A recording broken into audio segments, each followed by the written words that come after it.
I'm gonna tell you the type of people that boxing is just not for. Boxing is not for the people that know it all or believe that they know it all, because you can't tell them anything, and anything that they say is completely God sent.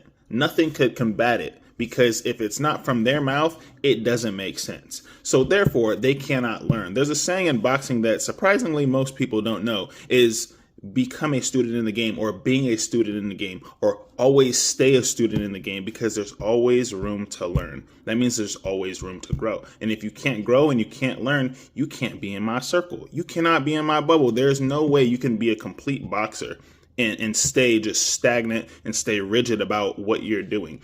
Okay, so what? He has his hands slightly down.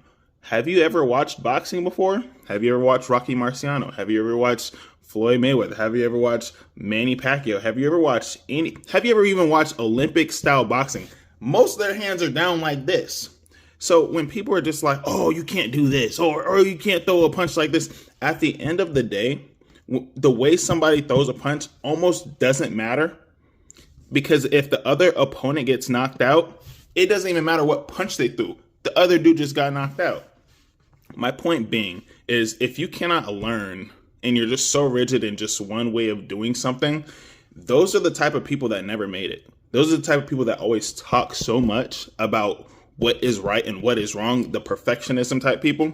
Those are the type of people you got to just push to the side or let them talk their stuff. And you just got to be quiet, because that's all they're good at doing, is doing this more than actually having proof. Most people that have the most to say have no proof about what it is that they do.